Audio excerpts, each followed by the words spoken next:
Iqiniso-ke into engenamngani. Amanga amabi lihle iqiniso. Umcineka laphana ugwazela, ayi uyayishaya into yakhe la kuma-event. Imicimbi yakhe ihlezi isezingeni iseqopheleni eliphezulu. Uyayenza imicimbi ekwazi ukuhlanganisa uZulu noma isizwe sakaZulu sibumbane ndawonye. Kube mnandi kuhlangenwe ngokuhle. Siyambongela umcimbi kade ube khona ngeweekend ube impumelelo.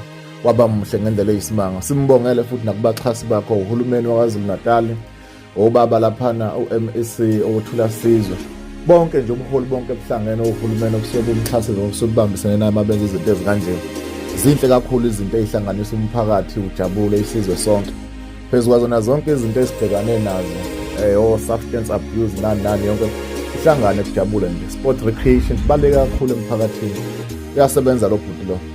Unenkani kakhulu leyo yokwenza. Uyenza umcineka hayi kancane.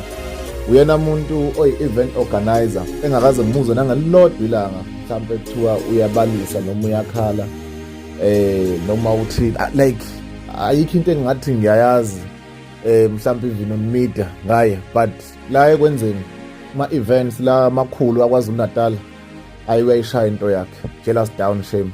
Siyambongela ube umuhle umcimbi wakhe, umcimbi osukuhlanganisa isizwe sonke sibumbane sakwaZulu.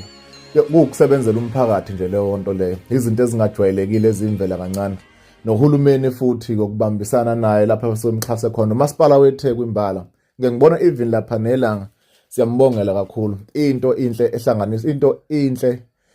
ehlanganisa abantu bakithi sonke siyisizwe sakaZulu sendawonye. Imidlalo yonke esuke ikhona. Sibongele neqembu lapha ngibone ngathi bekune award ka 50,000 rand. Angazi noma bekuLundi noma abawinile. Siyababongela izinto ezinhle mayiqhubeke njalo nje esizweni sakaZulu.